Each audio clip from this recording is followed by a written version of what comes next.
विश्वामित्र का रोष, वशिष्ठ जी का राजा दशरथ को समझाना, राजा दशरथ का श्री राम को बुलाने के लिए द्वारपाल को भेजना तथा श्री राम की सेवकों का महाराज से श्री राम की वैराग्यपूर्ण स्थिति का वर्णन करना। श्री वाल्मीकि जी कहते हैं, भरद्वाज स्नेहवश नेत्रों से आंसू भरकर राजा के द्वारा कही गई इस बात को सुनकर विश्वामित्र कुपित हो उठे और उन भूपाल से इस प्रकार बोले, राजन, मैं आपकी मांग पूरी करूंगा। ऐसी प्रतिज्ञा करके आप उसे तोड़ रहे हैं।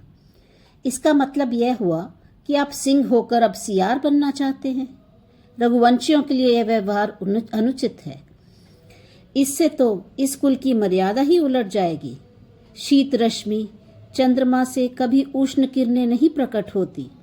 आपसे ऐसे व्यवहार की कदापि आशा नहीं की जाती थी।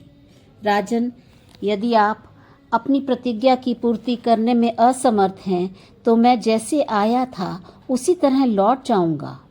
कुकुत्स वंशी नरेश, आप अपनी प्रतिज्ञा से भ्रष्ट होकर बंधु बांधवों के साथ सुखी होइए।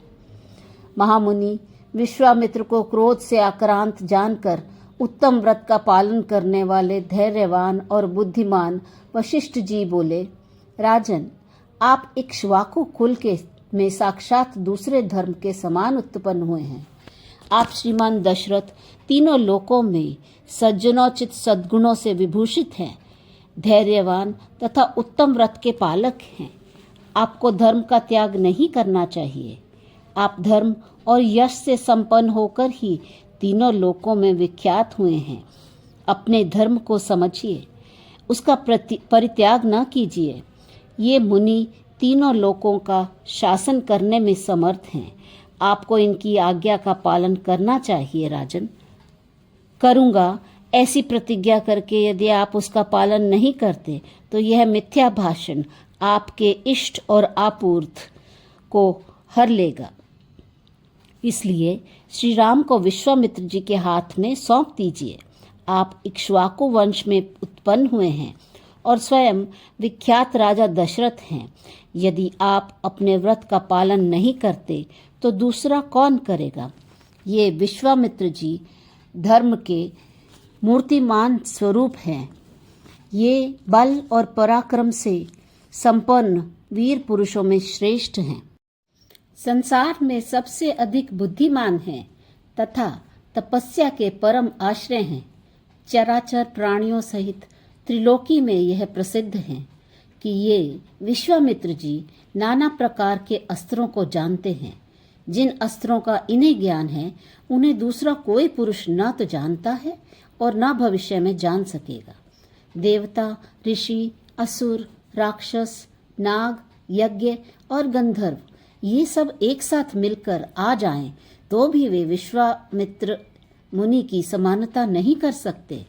जिन दिनों ये विश्वामित्र जी राज्य करते थे उन दिनों इन्हें इनकी तपस्या से संतुष्ट हुए रुद्रदेव ने कृषा द्वारा उत्पन्न किए गए अस्त्रों का दान किया था।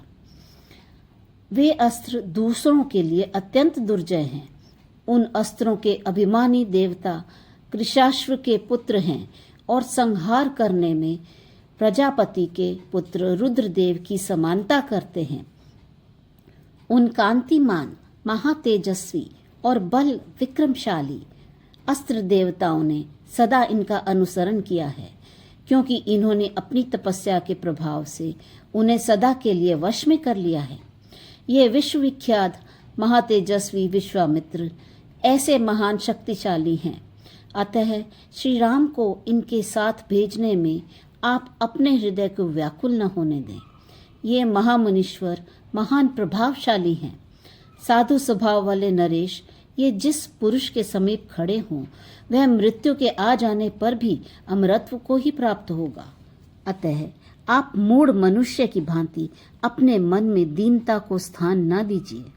भरद्वाज, जब वशिष्ठ जी ऐसी बातें कहकर समझाने लगे तब राजा दशरथ का चित्त प्रसन्न हो गया और उन्होंने अपने पुत्र श्री राम तथा लक्ष्मण को बुलाने के लिए द्वारपाल को पुकारा। प्रतिहार तुम सत्य पराक्रमी महाबाहु श्री राम और लक्ष्मण को विश्वामित्र के पुण्यमय यज्ञ की निर्विघ्न सिद्धि के लिए शीघ्र यहाँ बुला ले आओ। महाराज के इस प्रकार आज्ञा देने पर वह द्वारपाल अंतःपुर के श्री राम मंदिर में गया और 2 ही घड़ी में वहां से लौटकर उन भूपाल से बोला, देव, अपने बाहुबल से समस्त शत्रुदल का दर्प दलन करने वाले महाराज, जैसे भ्रमर रात को कमल में बंद होकर उदास बैठा रहता है, उसी प्रकार श्री रामचंद्र जी भी अपने भवन में अनमने से होकर बैठे हुए हैं। द्वारपाल के यह कहने पर उसके साथ आए हुए श्री राम के समस्त सेवकों को महाराज ने आश्वासन दिया और क्रमशः उनका समाचार पूछा। राम कैसे हैं? उनकी ऐसी अवस्था कैसे हो गई है? भूपाल के इस तरह पूछने पर श्री राम के सेवकों ने दुखी होकर उनसे कहा, देव, आपके पुत्र श्री राम का शरीर अत्यंत कृश हो गया है। उनके खेद से हम लोग भी इतने खिन्न हो गए हैं कि हम लोगों का शरीर भी गलकर छड़ी के समान पतला हो गया है और हम किसी तरह इसे ढोए जा रहे हैं। कमल नयन श्री राम जब से ब्राह्मणों के साथ तीर्थ यात्रा से लौट कर आए हैं, तभी से उनका मन बहुत उदास रहता है। जो वस्तु उपयोग में लाने के योग्य, स्वादिष्ट, सुंदर और मनोहर है, उसी से वे इस तरह खिन्न हो उठते हैं मानो उनके नेत्रों में आंसू भर आए हों। भोजन, शैया, सवारी, विलास, स्नान, आसन आदि उत्तम कार्य या वस्तु के प्रस्तुत होने पर भी वे उसका अभिनंदन नहीं करते, उसकी ओर से विरक्त हो जाते हैं। संपत्ति से, विपत्ति से, घर से तथा विभिन्न चेष्टाओं से क्या होने जाने वाला है, क्योंकि यह सब कुछ मिथ्या है। यह कहकर वे चुप हो जाते हैं और अकेले बैठे रहते हैं। परिहास होने पर वे प्रसन्न नहीं होते। भोगों में उनकी आसक्ति नहीं है, किसी प्रकार के कार्यों में उनकी प्रवृत्ति नहीं होती। वे सदा मौन भाव का ही अवलंबन